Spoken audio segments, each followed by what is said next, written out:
Transformação digital. A transformação digital é algo que é muito comum, né, da gente ouvir cada vez mais, principalmente na indústria e tudo mais. Por quê? Porque as pessoas estão se transformando digitalmente. A gente não vive mais, teoricamente, sem um aparelho de celular, pelo menos a maior parte das pessoas. Então, você está o tempo todo ali na telinha, anotando alguma coisa, falando alguma coisa. Então, e comprando alguma coisa. A transformação digital faz parte do processo. Aqueles processos manuais que antigamente a gente fazia de uma forma bem mais complicada, hoje em dia é bem mais simples através da busca digitalizada ali do material. No caso do Itaú, por exemplo, né, eu lembro muito bem quando eu estava lá e quando houve a mudança de chave, né? A partir de hoje, as nossas transações são mais realizadas, né, são feitas de uma forma mais profunda e o nosso lucro maior vem das transações digitais. E aí foi festa, foi tudo mais. Hoje já está uma porcentagem muito maior, não sei exatamente qual seria o dado. Quando eu trabalhei na Raia Drogasil, a mesma coisa. Tem as farmácias e drogarias, só que hoje a gente também tem os aplicativos. Não são acessíveis como deveria, mas está sendo buscado a transformação digital e, consequentemente, em algum momento vai diminuir o número de farmácias, né, físicas do jeito que a gente conhece. A pergunta que a gente precisa fazer para a transformação digital é: estamos fazendo isso certo? Esse é o Marlon, o meu amigo, o Marlon Brandão de Souza que eu comentei. Né? Eu trago ele aqui nessa parte porque a gente participou de um evento, na verdade eu organizei um evento no passado, há um tempo atrás, que era a experiência das pessoas ali com diferentes tipos de deficiência. Foi muito legal essa organização e o Marlon foi uma das pessoas que eu convidei para estar naquele evento naquele dia. E aí olha que interessante o texto, né, que ele trouxe para a gente. Quanto mais da minha vida digital é digital, mais eu corro perigo de não ter acesso a coisas que são essenciais para que eu sobreviva por uma simples questão de falta de capacidade de acessar a informação. Dependendo de como você vê ou ouve essa frase, você pode enxergar que ele está exagerando, né, e tudo mais, ou você pode perceber o peso da frase, o peso da consequência da frase. Por quê? As pessoas estão transformando os produtos de uma forma que seja fácil ter acesso digitalmente falando.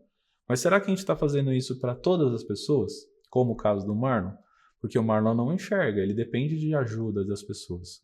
É muito bom você ter o aplicativo que você consegue pedir e o medicamento chega magicamente até sua casa, através do entregador, né, e tudo mais. Mas será que o Marlon está conseguindo fazer esse pedido ou ele ainda não tem essa autonomia necessária? Em alguns cenários, né, você não vai, tipo, não vai ser tão complicado assim, mas numa situação de emergência, por exemplo, seria bem complicado. Então é interessante a gente começar a pensar, principalmente quando a gente fala de saúde, algumas questões assim. Já que a gente está falando de saúde, eu vou trazer um exemplo pessoal. Eu tenho diabetes. Né? Quem tem diabetes conhece bem o processo, a gente precisa estar validando o tempo todo, a glicemia, acompanhando, né, e tudo mais. Inclusive, eu estou monitorando aqui de vez em quando, enquanto a gente está, quando eu estou fazendo essa aula, estou gravando essa aula. E aí o que é interessante? O aparelho que eu estou demonstrando agora, que eu estou mostrando na tela agora, é um leitor padrão de glicose. É o AcuCheck, né, que tem as fitinhas. Como ele funciona para quem não conhece? Basicamente, você faz um furinho no dedo, ou utiliza uma das fitinhas que está ali na parte inferior da tela, né? E aí encaixa no aparelho e coloca uma gotinha de sangue para ele fazer a medição. É um processo bem chato e tudo mais. O que é relevante aqui? Naturalmente, ele não é inclusivo, né? O Marlon, por exemplo, ele não ouve a glicemia. Hoje em dia, a gente tem alguns aparelhinhos que transmitem a informação, né, por voz, mas nesse caso aqui, o Marlon ainda teria uma dificuldade, tá, para ouvir. Eu uso um leitor de telas chamado Freestyle Libre, tá? É um leitor que está aqui, inclusive, no meu braço, nesse momento, que é o que está na imagem, na foto. Então, eu simplesmente ligo o meu celular aqui, abro o aplicativo e faço a medição. Encosto, como eu estou fazendo neste momento aqui, né? Encosto aqui e ele vai estar para mim a medição. Então, nesse momento está 120. até mostrar aqui ó, no videozinho. Então tá até um valor razoável. É muito prático, gente. Eu não preciso. Qual que é a vantagem das fitinhas? O custo que você tem com a fitinha é praticamente o mesmo. Na verdade, ele é até um pouquinho mais caro, mas o custo-benefício ele é bom por quê? Porque eu consigo validar em qualquer hora, qualquer momento. Olha, enquanto eu estou fazendo, aplicando essa aula aqui para vocês, eu fiz a medição e já sei qual é o valor ali da minha glicemia. Tá muito bom, por sinal, porque normalmente não é tão baixo assim, tá, gente? Mas enfim, você já tem essa tecnologia disponível para quem consegue pagar e arcar com os custos, porque aí a gente entra numa outra questão das políticas públicas, né? Acesso de algumas pessoas que não têm a mesma condição. E aí que é interessante a gente lidar que já tem as políticas com relação à entrega, né, à distribuição para as pessoas que não conseguem arcar com esse custo. Isso sempre vai ser esse processo, tá? Os equipamentos mais caros, mais sofisticados, vai ser para uma classe específica da sociedade que vai conseguir comprar aquele produto. Não que eu esteja numa classe acima, tá, gente? Pelo contrário, eu tenho um esforço muito grande para conseguir manter, mas desde que eu comecei a usar por indicação do meu endocrinologista, o meu valor melhorou consideravelmente, porque eu tenho fácil acesso à informação, né, e aquilo facilita bastante o processo. Onde entra a acessibilidade nisso tudo que eu estou falando? No aplicativo, porque assim, eu sou uma pessoa que enxerga, uma pessoa que consegue fazer as coisas de uma forma mais simplificada. Se tiver algum problema, eu vou conseguir ter alternativas. Mas, trazendo o contexto de uma pessoa que não enxerga, né, como que ela vai ter as mesmas informações na aplicação? E aqui a gente já começa a ver um indício de problemas de acessibilidade no aplicativo. Eu fiz a primeira versão do aplicativo, era de agosto de 2021. Eu fiz o download do aplicativo, foi quando eu comecei a usar, tá, gente? Agosto de 2021. Percebam que o número estava bem elevado, ó, 288. Tá? A minha média era uma média muito alta. Tem um gráfico ali na parte inferior, né? E esse gráfico ó, tem uma pontinha lá no quase 400 e aí variava 300. Essa era a minha média padrão antes de agosto de 2021. Quando eu comecei a usar o aplicativo, quando eu tive um controle maior com ele, né, e por conta das medicações também que foram alteradas e tudo mais, eu consegui manter, né, a minha glicemia estável por um determinado período, mais do que o normal. O que é interessante que vocês estão vendo nessa interface para quem não conhece ou quem não usa esse tipo de aparelho. Percebam do lado do 288, que é o valor da minha glicemia, uma seta indicativa. O primeiro diferencial dos produtos é isso, né? Essa seta indicativa é uma seta de tendências. Então, nos próximos minutos, nos próximos 15 minutos, por exemplo, qual a sua tendência? No meu caso, a tendência era baixar a glicemia.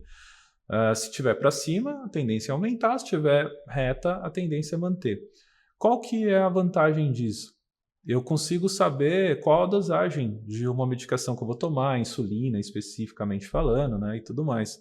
Porque isso me direciona para alguma informação. E se eu não tenho a informação correta, eu corro um sério risco de tomar uma dosagem errada. E isso pode gerar graves consequências, né, para mim e para a empresa, enfim, qualquer situação específica aqui. Coloquei o leitor de telas para rodar no aplicativo e eu vou deixar vocês ouvindo agora nesse momento, só para vocês terem uma ideia de como funcionam essas informações, como funcionavam essas informações neste layout de agosto de 2021. VoiceOver ativado. LibreLink. Botão. Voltar. Detalhe do diário. Título. 288, Cerquilha F6C00. Detalhe do diário. Título. 288, Cerquilha F6C00. Trem de arroz sublinhado Gomlow. Imagem. 288, Cerquilha F6C00. Trem de arroz sublinhado Gomlow. Imagem. DOM. Alt 24. 16, 10. MG/DL. 16, 10. DOM. Alt 24. 16, 10. MG/DL. Lista vazia. MG/DL. Lista vazia. MG/DL. Lista vazia. Enfim, vocês ouviram que a gente tem uma confusão com as informações que aparecem. Algumas informações aparecem correto, como por exemplo 288. Aí do lado aparece o número cerquilha EF6C00. Acredito que para quem trabalha aí com design gráfico ou com imagens já sabe que a gente está falando do hexadecimal, que é uma cor específica. Então ele está lendo o nome da cor, o código hexadecimal da cor. Por que ele está fazendo isso? Erros de programação. Não precisava fazer isso. Quando ele chega na setinha, não sei se vocês perceberam, mas ele fala Trend Arrow Going Low. Então, o que ele está falando? Ele está falando o nome do arquivo. Trend Arrow, né, a seta, Going Low, indo para baixo. Então, para quem saca, tipo, e tem outro assim, meu inglês não é perfeito, eu não tenho um inglês bom, eu tenho um inglês suficientemente para leitura, mas eu percebi na hora que eu ouvi, quem não tem essa percepção, não sabe ali o inglês, mas perceberam que eu estou fazendo uma adaptação, tipo, eu estou supondo que seja isso, eu não sei que é isso, né?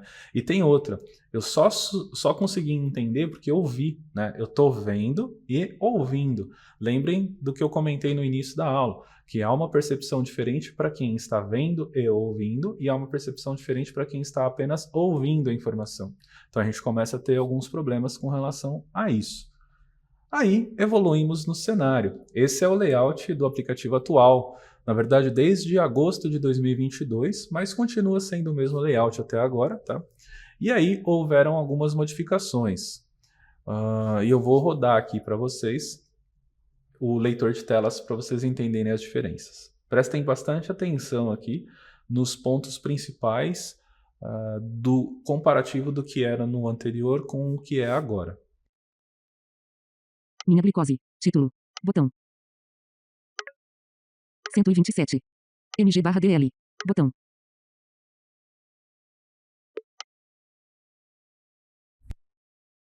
Basicamente, ele fala mg/dl, que é a informação, 127, que é basicamente o valor que está passando. E aí, quando eu chego nos itens importantes, por exemplo, botão, botão, botão, ele me fala botão, tá, mas botão do quê? Botão para quê?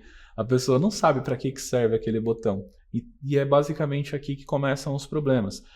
Quando eu tenho num site, por exemplo, Saiba Mais, né, eu preciso ter um complemento de informação. Por quê? Porque a pessoa chega num link e ouve.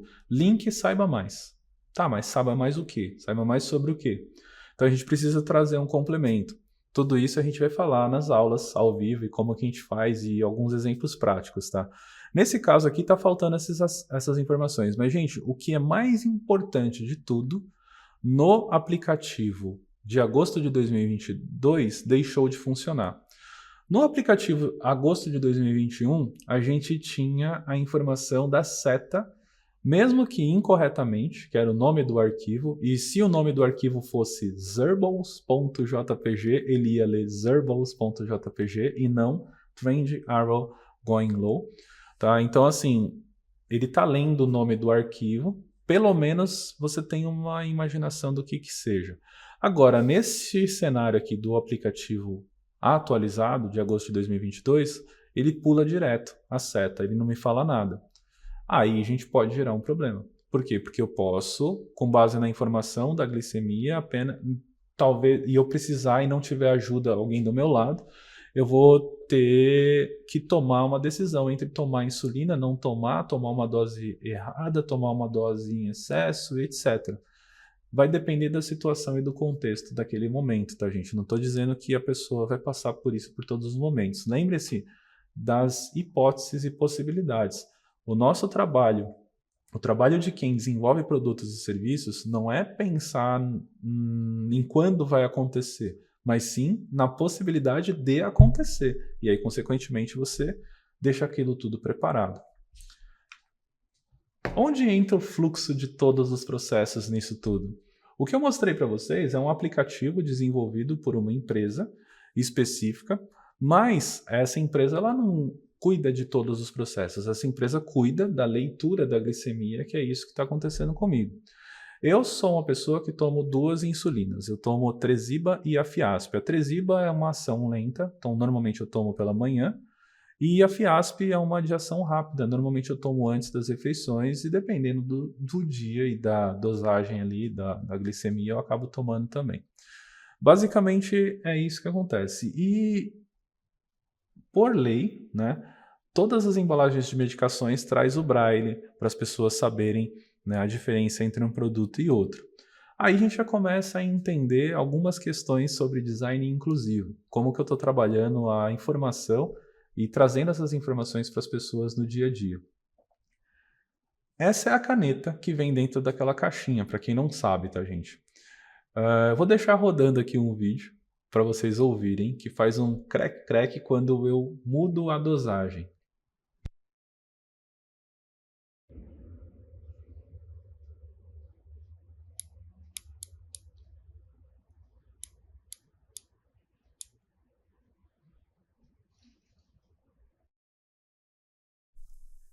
Ops. Esse crack-crack que vocês ouviram, ele serve justamente para a pessoa que não ouve, né, a informação, a pessoa que não vê, que não enxerga, ouvir a dosagem. Então, ao invés da pessoa ver o valor, ela vai ouvindo. Então, crack, crack, crack, 1, 2, 3 e assim vai indo.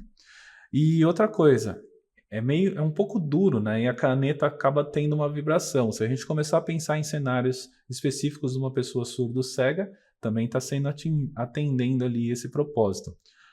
Quando a gente começa a entender que tem tudo isso, né? E isso de certa forma passa a ser uma tecnologia acessível, não chega a ser uma tecnologia assistiva, tá? É diferente. A tecnologia assistiva é aquela criada específica para a pessoa que vai facilitar o acesso. Por exemplo, um leitor de telas é uma tecnologia assistiva. Agora, uma tecnologia acessível é aquela que foi criada pensando em diferentes cenários. Então, aqui a gente está falando de uma tecnologia acessível. Nesse caso, você começa a entender por que custa caro essas canetas e tudo mais. Porque você está falando do produto em si, você está falando, obviamente, do líquido que está dentro ali, que é mais caro, mas a embalagem, tudo isso custa caro. Aí, consequentemente, vai aumentando o valor. Qual que é a questão interessante aqui? Eu tomo 2 insulinas. Né? Vocês viram que tinha o braille nas embalagens. Só que nas canetas não tem o braille. E se sem querer eu misturar as embalagens? Né? A pessoa que não está enxergando já começou a ter um outro problema aqui. Se a gente começar a relatar todas as possibilidades de problemas, você vai falar assim, mas Salles, não tem uma solução nunca. Porque toda hora você enxerga um negócio diferente ali que poderia acontecer. Pois é, eu estou vendo isso, mas as pessoas que estão envolvidas no produto e serviço talvez estejam vendo isso também e talvez não aplicaram simplesmente por questões de custo, processos, agilidade, precisamos entregar no prazo e aí vai indo. E vamos fazer isso depois. E aí a gente sabe que nunca vai ser feito aquele negócio de novo. E é assim que você vai pensando de forma inclusiva. Você precisa trazer os cenários à tona e ver o que você prioriza ou o que você não prioriza. Num contexto geral, você já tem diferentes soluções. O ponto que eu trago aqui nessa explicação, gente, é que assim, quando a gente lida com saúde, é fundamental o processo de acessibilidade. Não é uma questão, né, tipo, putz, se a legislação está trazendo ou não a informação. É uma questão que eu preciso trazer aquela informação. Eu não deveria depender da legislação ou de uma regra específica para atender os cenários. Eu precisaria trazer todos esses contextos para as pessoas. E aí isso remete a uma segunda parte na verdade já uma outra parte aqui da aula, que é a pessoa precisa estar sempre no centro, né? Eu tenho certeza que ou vocês já falaram essa frase ou já ouviram essa frase. A pessoa está no centro, ou vamos colocar o usuário no centro, ou coisas do gênero. A pergunta que a gente precisa fazer é: de que centro a gente está falando? E de que pessoa a gente está falando? Será que a gente está colocando verdadeiramente todas as pessoas no centro? Porque a gente imagina o centro sendo essa circunferência com algumas pessoas dentro do centro. Mas a realidade do dia a dia é essa, gente. A gente tem o centro, a gente tem algumas pessoas no centro e a gente tem um monte de outras pessoas em diferentes situações, em diferentes contextos, que estão fora do centro, que a gente não está pensando. Então, quando a gente fala, vamos colocar o usuário no centro, eu preciso me questionar: que usuário que eu estou colocando no centro? A mesma meia dúzia de sempre? as pessoas que eu gosto, as pessoas que eu quero que estejam no centro comigo, ou de fato todas as pessoas? Aí a gente começa a ampliar o cenário. A verdade é que deveria ser assim, né? Um centro muito maior para caber todo mundo, mas o dia a dia é diferente. O dia a dia é cada pessoa na sua bolha, cada pessoa cuidando do seu próprio pedaço, cada pessoa olhando o seu próprio pedaço. E isso é um problema quando você trabalha com um produto e serviço e está atendendo a todas as pessoas, porque é seu trabalho fazer com que o seu conteúdo seja disponibilizado para todas as pessoas, faz parte do processo. No mínimo, você precisa pensar sobre isso. Se você não está pensando, você está tendo um problema logo de cara ali, na organização dessas informações. Porque enquanto a gente não está verdadeiramente fazendo com que todas as pessoas estejam no centro de fato, a gente deveria mudar a nossa frase para vamos colocar algumas pessoas no centro. Não todas as pessoas no centro. Vamos colocar a pessoa no centro. Que pessoa? Quem que a gente está colocando? Enquanto a gente não estiver colocando verdadeiramente todo mundo, vamos mudar a frase. Vamos colocar algumas pessoas no centro. Depois a gente bota o resto. Tem uma frase muito legal, na verdade um livro que eu já indico aqui, que é o Mismatch, da Kate Holmes. A Kate Holmes ela foi responsável por criar o modelo que a gente conhece como Personas Spectrum. As personas que se adaptam a diferentes contextos e diferentes cenários, e ela fez isso enquanto trabalhava na Microsoft. Tá? A Microsoft tem um material muito rico, que é o Inclusive Design, que é o Microsoft Inclusive Design, e eles têm um toolkit muito bacana para você utilizar no dia a dia. Esse link eu também mando para vocês como referência, mas se vocês colocarem Microsoft Inclusive Design, vocês vão chegar na página também. E a Kate Holmes ela escreveu esse livro, Mismatch. Existe um capítulo do livro que se chama O Ciclo da Exclusão, vários capítulos muito legais, mas esse capítulo é o ciclo da exclusão. E eu peguei essa frase logo no início do capítulo. A exclusão não está atribuída apenas entre grupos sociais. Embora todos nós experimentamos isso em nossas vidas, algumas comunidades de pessoas são marginalizadas de diferentes maneiras e por longos períodos de tempo. Um designer me confessou que gostaria de aprender mais sobre deficiências, mas que o tema diversidade com o qual ele mais se importava era o gênero. Por que ele sentiria a necessidade de escolher um e omitir o outro? A grande questão, gente, é isso. Eu não preciso excluir um ou outro, né?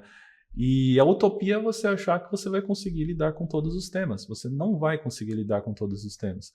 Eu, hoje, tenho contato com diferentes pessoas, diferentes cenários, e isso me ajuda bastante a ter uma compreensão do todo. Mas eu tenho consciência suficiente de que eu não sou especialista em todos os temas possíveis sobre diversidade e inclusão e sobre design inclusivo. Mas eu consigo ter um direcionamento, ou no mínimo eu sei aonde que eu vou buscar aquela resposta, ou com quem eu vou falar também. Mas é interessante você entender esses cenários, porque enquanto você não reconhece que você não vai ter esse conhecimento, ou que a empresa vai ter todo esse conhecimento, se não tiver times diversos sim, e times inclusivos, né, de fato, você vai ter um problema muito grande ali para trazer esses contextos. O design inclusivo, e aqui eu já faço uma breve introdução à nossa aula de design inclusivo, que a gente vai falar bastante sobre isso também na aula, mas eu vou trazer uma introdução sobre isso. Vai muito além das deficiências. A gente precisa pensar em diferentes cenários. A gente precisa pensar em raça, gênero, etnia, geografia, status socioeconômico, a gente já falou disso também, orientação sexual, religião, idade, senioridade, experiência, deficiências e cultura. Isso tudo não saiu da minha cabeça, né? Eu tirei de um outro livro que é o Building for Everyone, da Annie Jean-Baptiste. Ela é líder de produtos do Google, tá? E é muito bacana que quando você pega o livro, você começa a entender os cenários, como que o Google trabalha com seus produtos e tudo mais. E o foco do design inclusivo acaba sendo esse. Não é necessariamente a Annie Jean-Baptiste que criou esse contexto, você tem diferentes centros de design inclusivo, né, e estudos no mundo, e todos eles acabam trabalhando com o mesmo direcionamento, mas é importante a gente pensar que quando a gente lida com o design inclusivo, a gente está lidando com diferentes características de diferentes pessoas. Deficiências é uma das características que a gente precisa pensar para diferentes cenários. E aí eu vou trazer aqui também outros exemplos. Mas antes de trazer o exemplo, né, a gente pensa que a gente precisa pensar que a acessibilidade ela é uma abertura de caminho. Ela abre o caminho para diferentes outros aspectos. Quando eu comecei a lidar com acessibilidade, eu fazia parte do grupo do desenvolvimento do design exclusivo, né? Muitas coisas que eu desenvolvi, muitos produtos que eu desenvolvi no passado eram coisas exclusivas. Eram coisas para um grupo específico de pessoas. Não era um grupo, não era para todas as pessoas. Quando a gente começa a lidar com a acessibilidade, a gente busca trazer mais acessibilidade para os produtos em uma série de contextos. Naturalmente, você vai chegar numa fase de trazer pro design inclusivo. Só que isso é um processo e você não vai perceber isso logo de cara. A não ser que passe por uma capacitação, né, e todos os outros cenários. Mas basicamente é um processo e esse processo pode demorar anos ou meses, dependendo das pessoas. Para quem realmente a gente está fazendo acessibilidade? Desde quando a gente nasce, a gente precisa de acessibilidade, a gente precisa de ajuda, a gente precisa de apoio, né? Então, quando a gente ainda é bebê, a gente ainda não faz as coisas, não tem consciência do que está fazendo, a gente vai precisar de ajuda para chegar até um determinado item, para trocar fralda, para fazer qualquer tudo, para fazer literalmente tudo, né? Então, enquanto recém-nascido ou bebê, você está precisando de ajuda. Conforme você vai crescendo, você vai ganhando autonomia, né? E minha filha, por exemplo, hoje ela tem 9 anos. Ela é uma criança que precisa de óculos, né? E a gente descobriu recentemente por conta de uma dor de cabeça. Então, isso pode acontecer, fazer com que algumas crianças precisem de óculos já desde o início, né? Da fase de crescimento ali, ou até antes. O que acontece aqui? A gente demora para perceber, né, algumas características. Dependendo da instituição de ensino, da escola, dos professores e tudo mais, eles vão direcionar para os pais, né? Olha, sua filha está com dor de cabeça, seu filho está com dor de cabeça, então é interessante ir no oftalmologista e tudo mais. Isso não vai ser a realidade para todas as pessoas. E às vezes os pais têm que descobrir por conta própria, e aí começa a perceber já a primeira questão relacionada a uma deficiência visual, né, com relação a isso. As pessoas vão crescendo e evoluindo e durante o decorrer da vida pode acontecer de você quebrar o braço. Se você quebrar o braço, e justamente o braço que é o braço bom, né, o destro ou canhoto, vai depender do cenário.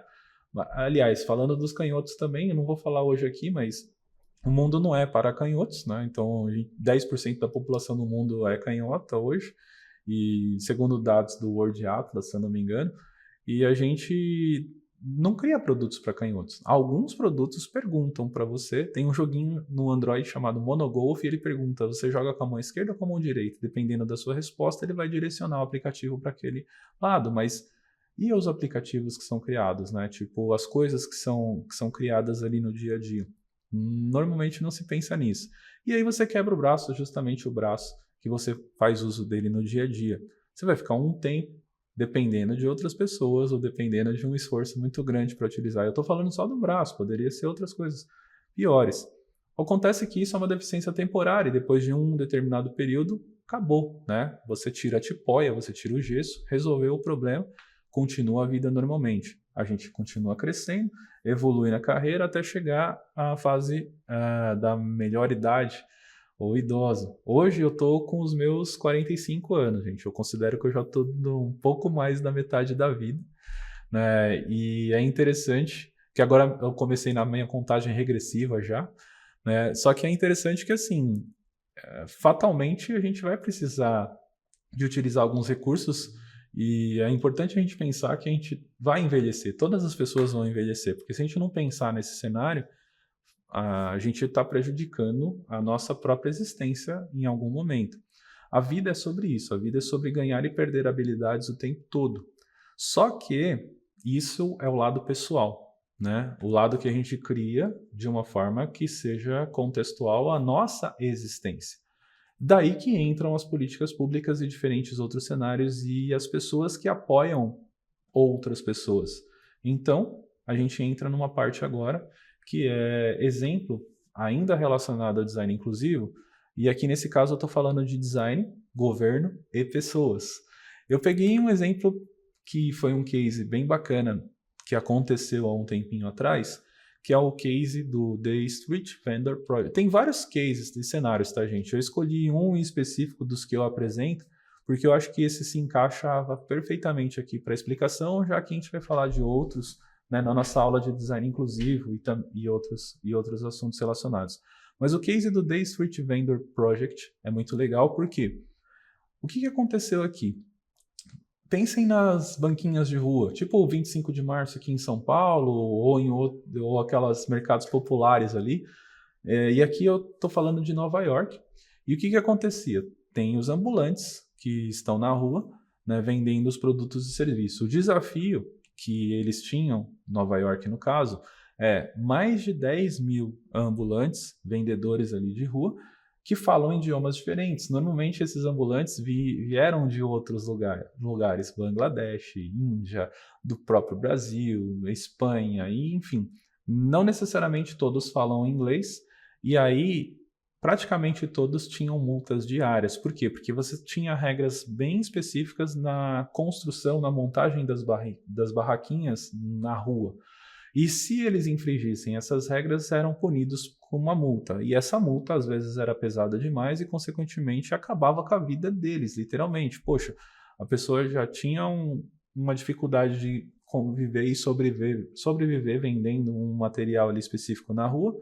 E aí ainda tinha as regras que eles não conseguiam cumprir. E aí vocês podem falar assim, poxa, mas isso é culpa da pessoa. Não, gente.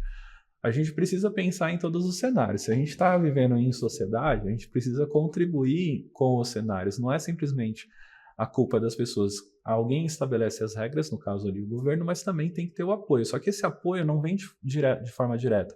Aí que entra as pessoas que ajudam. Né? A designer taiwanesa Candy Chang, em parceria com o Centro de Pedagogia Urbana de Nova York, eles montaram e pensaram numa cartilha específica ali para ajudar essas pessoas que não falavam nativamente o idioma inglês.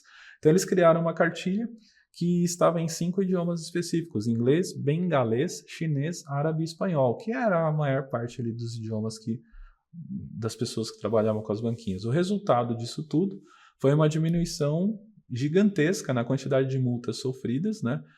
Devido a essa parceria que nem seria de interesse do governo, mas consequentemente eles fizeram. E na prática são esses materiais que estão sendo apresentados agora. Então os vendedores ambulantes eles tinham uma cartilha visual. Então você tinha um texto com as explicações, mas também tinha uma forma visual com as métricas, né? Com as medidas certas, na verdade, de onde posicionar a barraquinha para não ser multado e não correr nenhum tipo de problema. É uma coisa simples que trabalha com o dia a dia das pessoas de diferentes cenários. Isso é design inclusivo. Quando a gente lida com a indústria, aqui eu vou trazer um outro exemplo. A design, indústria e pessoas, a gente começa a pensar em cenários para ampliar também tudo isso. Tem um case muito legal de 2021. Aqui, na verdade, o case é mais antigo que isso. O podcast que eu ouvi, o case, é de 2021, que é da Envision, que é uma consultoria de design, de serviços e afins. E eles trouxeram no podcast deste episódio específico como a Netflix projeta inclusivamente em escala para o seu público de 200 milhões de assinantes. Então, era o vice-presidente de design e a vice-presidente de produtos criativos da Netflix que trouxeram o contexto. 200 milhões de assinantes tinha a Netflix na ocasião. Se eu não me engano, atualmente é cerca de 230 milhões no mundo todo. Na ocasião ali era 200 milhões. Pessoas que acessam a Netflix de diferentes localidades, né, geograficamente falando, e também culturas diferentes. A forma de você utilizar o produto ou serviço é diferente. E diversidade no time envolvido, né, do produto em si. Isso, na verdade, foi fundamental para o processo da aplicação prática. Por quê? Se você desenvolve um produto com as pessoas que pensam iguais, com as mesmas características, você fatalmente vai fazer com que, quando este produto for atingido por um público diferente, com outras culturas, de outra localização geográfica, fatalmente você vai ter um problema ali de comunicação. E aí, os destaques que vieram nessa conversa desse podcast, o primeiro era, eles não limitavam, o Netflix não limita a contratação de pessoas para trabalhar com design e tecnologia apenas vindo de áreas relacionadas a design e tecnologia. Por quê? Porque eles sabem a importância da diversidade ali do conhecimento. Então, pessoas que trabalham com design não necessariamente estão formadas em design, foram formadas em outras áreas de conhecimento. Claro que vai ter um direcionamento ou capacitação interna, mas eles trabalham com esse foco internamente na Netflix. Eles têm uma cultura de contratar pessoas apaixonadas por determinados assuntos, principalmente relacionados a séries e conteúdos culturais, né? Porque está focado no negócio. Por quê? Eles falam que é muito difícil ensinar a paixão, e é de fato. Né? Você ser apaixonado por algum assunto, você precisa passar por muito tempo, né, usando aquele produto, ou um gosto pessoal, culturalmente falando. Vai ter uma série de fatores para determinar se você gosta ou não. Agora, tecnicamente, a técnica, isso você aprende, né? Como usar um programa X, um programa Y, você vai aprender. Então, eles focam bastante nisso. Nas especialidades, isso é levado em consideração em entrevistas, por exemplo. E aí, um dos melhores exemplos foi a categorização da categoria de filmes e séries coreanas. Qual que era o problema? Num primeiro momento, você imagina assim, vamos pegar todas as séries coreanas e joga tudo junto. Só que aí entra o fator cultural, né? Cada região, cada país executa e trabalha de uma forma diferente. A forma como você utiliza o Google não é exatamente igual como outros lugares utilizam, como outras pessoas utilizam. Falei Google, mas pode ser uma pesquisa. A forma como você pesquisa, a forma como você vai buscar uma determinada informação, isso vai variar de cenário para cenário. E aí que entra a questão. Por conta de pessoas que eram apaixonadas por séries coreanas na equipe, né, eles melhoraram o processo com a inclusão dessas pessoas no time. E aí eles criaram subcategorias específicas na organização do conteúdo, e uma dessas categorias era Chaebol. Está escrito na tela, Chaebol, mas se fala Chaebol. Então, basicamente, o que é o Chaebol? O Chaebol é como se fosse conglomerados de indústrias gigantes, né? Hyundai e Daewoo são duas empresas norte-coreanas, sul-coreanas, na verdade, que faz parte desse ciclo, né? Quem comanda a empresa são famílias ricas ou herdeiros ricos também. E a história do Chaebol é basicamente isso, é contar a história de vida rica dessas pessoas. Aí você vai falar assim, gente, mas tem gente que se interessa por isso? Tem gente que se interessa por tudo, vamos fazer um paralelo. Tem muitas pessoas que adoram novelas mexicanas, por exemplo. Então, o mundo ele é muito diversificado. Quando a gente consegue entender esses cenários, a gente começa a entender que o produto que eu estou criando, poxa, pode interessar outras pessoas. Só que isso só vai ser interessante de fato se você conseguir uma forma de fazer com que essas pessoas consigam utilizar aquela classificação. Lembre-se da denominação da linguagem simples, né? Não basta eu ter o produto em si, eu preciso classificá-lo de uma forma simples e facilitar com que as pessoas encontrem esse produto e, consequentemente, as pessoas consigam utilizar esse produto. No caso da Netflix, eu tenho certeza que algumas pessoas aqui já devem ter passado horas procurando alguma coisa para assistir e não conseguiu assistir. Por quê? Porque às vezes se perde na forma de classificação do resultado. É basicamente sobre isso que eu estou falando. Ainda falando da diversidade dos times, tem um outro livro aqui que eu indico agora, que é do Kevin Bittuni. O livro se chama Reimagining Design, Reimaginando Design. No capítulo Previsão de Futuro, né, ele traz diferentes contextos, mas eu trouxe uma frase deste capítulo. As organizações devem criar mais formas de reunir equipes multidisciplinares diversas, pois sua colaboração é a moeda que criará inovações futuras. Cada membro da equipe vê o futuro de forma diferente, permitindo-nos compreender novas ideias através das lentes das pessoas e seus critérios de valor, paradigmas, tendências e exemplos. Trazer o contexto da diversidade para o dia a dia dos produtos e serviços é fundamental para a evolução do cenário, incluindo pessoas com deficiência. Né? Você ter pessoas com deficiência na sua equipe vai fazer com que você consiga priorizar algumas atividades, porque enquanto isso não acontece, você vai ter uma dificuldade um pouco maior do processo, porque você está falando em nome das pessoas e não as próprias pessoas estão falando em nome delas.